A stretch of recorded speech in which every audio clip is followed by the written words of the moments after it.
കർണാടകയിലെ കൽബുർഗിയിൽ വാഹനാപകടത്തിൽ 5 പേർ മരണപ്പെട്ടു. ക്രൂയിസർ ജീപ്പും ലോറിയും കൂട്ടിയിടിച്ചാണ് അപകടമുണ്ടായത്. ഇൻഗലറി സ്വദേശികളായ 27 വയസ്സുള്ള പാഷ, 45 വയസ്സുള്ള മെഹബൂബ്, 48 വയസ്സുള്ള ഹുസൈനി ബുദൻ സഹ, 45 വയസ്സുള്ള റസൂൽ, 38 വയസ്സുള്ള ഫാത്തിമ എന്നിവരാണ് മരണപ്പെട്ടത്. ശനിയാഴ്ച പുലർച്ചെ 12:30 ദേശീയപാതയിൽ ചിതാപൂരിന് സമീപമാണ് അപകടമുണ്ടായത്. യാദ്ഗിരിയിലെ ആശുപത്രിയിൽ ചികിത്സയിൽ കഴിയുന്ന ബന്ധുവിനെ കണ്ട് മടങ്ങുകയായിരുന്നു 5 അംഗ സംഘം.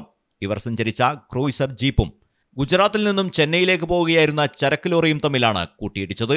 ഇടിയുടെ ആഘാതത്തിൽ ജീപ്പിൽ ഉണ്ടായിരുന്ന 5 പേർക്കും തൽക്ഷണം മരണം സംഭവിച്ചു. മരിച്ചവർ ഒരു കുടുംബത്തിലെ അംഗങ്ങളാണ്. News desk Malayalam television. നിങ്ങൾക്ക് എത്ര പേർക്കറിയാം നിങ്ങളുടെ കുഞ്ഞിന്റെ ആദ്യ കാതുകുത്ത് പവൻ ഗോൾഡിൽ തികച്ചും സൗജന്യമാണെന്ന്? എന്നാൽ പത്തരമാറ്റ തിളക്കത്തോടെ 10 വർഷമായി പവൻ ഗോൾഡിൽ ആദ്യ കാതുകുത്ത് തികച്ചും സൗജന്യമാണ്. മാത്രമല്ല, പരിചയസമ്പന്നരായ ലേഡി സ്റ്റാഫുകളാണ് നിങ്ങളുടെ കുഞ്ഞുങ്ങൾക്ക് കാതുകുത്തുന്നത്. പവൻ ഗോൾഡ്, തിരൂർ.